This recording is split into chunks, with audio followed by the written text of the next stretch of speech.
Nuestro estudio de las influencias filosóficas en la teología continúa y después de haber visto brevemente un vistazo panorámico del Renacimiento, hoy veremos algo del periodo siguiente, de la Reforma a la Ilustración. Eh, son varios siglos, ¿sí? Y lo vamos a ver todo en un paquete.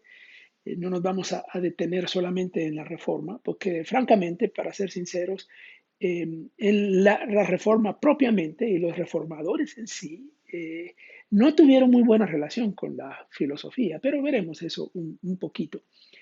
Bueno, tenemos que reconocer que aquí hay una deuda con el Renacimiento.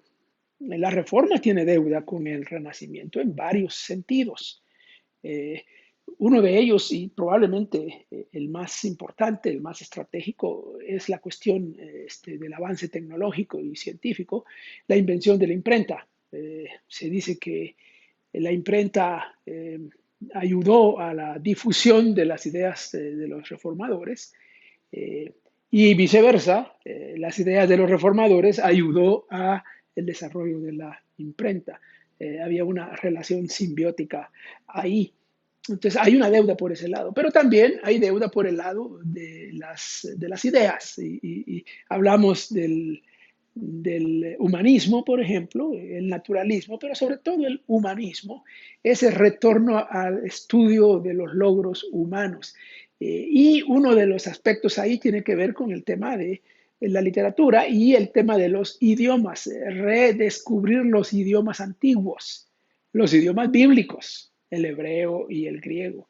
Y es una época de no mucha, pero algo de producción en los estudios del griego principalmente y un poco los estudios de hebreo.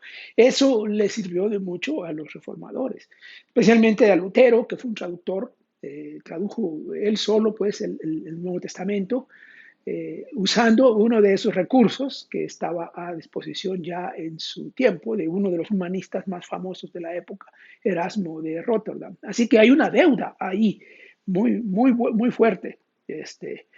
Pero estamos hablando de un periodo extenso. La reforma se da en el siglo XVI y la ilustración viene en el siglo XVIII. Así que estamos hablando del siglo XVI, siglo XVII y siglo XVIII. Un periodo extenso y hay muchas cosas que, suceden ahí y vamos a ver algunos de esos con un poco de más detalle más adelante en otros videos. Ahorita estamos hablando de un panorama más general. En general se puede decir que aquí hay dos grandes redescubrimientos. El redescubrimiento de Dios por el lado de los reformadores eh, y no tanto de la iglesia, que la iglesia era la que se había establecido y la iglesia era como que la presente y omnipresente y Dios estaba ahí, pero no era estudiado realmente. Los reformadores estudian Dios y la palabra de Dios. Entonces hay un redescubrimiento de Dios, pero también hay un redescubrimiento del ser humano. Eso viene del humanismo, de la naturaleza propia del ser humano, de los logros del ser humano, de su grandeza y su miseria, digamos, su relación con Dios lo hace grande, pero también su pecaminosidad lo hace pequeño. Y ese es un descubrimiento que sucede en este periodo. Este, pero, ¿qué de la filosofía propiamente? Ya dije que había un interés mínimo en la filosofía entre los reformadores. Lutero en particular no era muy amigo de la filosofía. Él más se expresó, por ratos se expresaba un poco mal, un poco despectivamente de la filosofía, como que la filosofía era algo dañino para los estudios teológicos. Y es un poco contradictorio. Lutero era así, Lutero tenía expresiones muy fuertes y luego no se daba cuenta, a veces se suavizaba eso, pero luego no se daba cuenta que él mismo hacía uso. Por ejemplo, él era un fiel seguidor de Agustín, él era un monje agustino de la orden de Agustín. Y Agustín era como su héroe. ya estudiamos a Agustín y Agustín era un teólogo, pero era un filósofo neoplatónico en su manera de pensar, su manera de argumentar, su manera de organizar las ideas. Y Lutero sigue mucho a Calvino, perdón, a Agustín en eso. Así que indirectamente estaba haciendo uso de la filosofía, de esa filosofía en particular. Así que no era del todo contrario, inconscientemente él hacía uso de la filosofía, pero en general se conoce a Lutero como alguien que no era amigo de la filosofía. Y ha habido teólogos antes y después que han expresado cosas así, muy parecidas. El otro gran reformador es Calvino.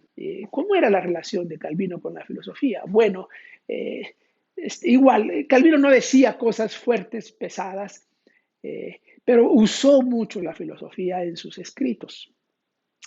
No se define como un filósofo, él más bien es un filólogo, es decir, uno que estudia las letras, que estudia los idiomas, que hace análisis, es como un exégeta, digamos.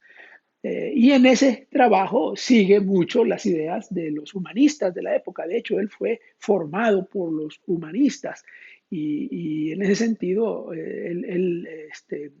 tomó interés por estudios de los idiomas y por ahí va. Pero en sus escritos, especialmente en el más extenso de ellos, la institución de la religión cristiana, eh, Calvino recurre prácticamente todos los escritores de la antigüedad, incluyendo los filósofos, desde antes de la antigüedad clásica, griega y romana.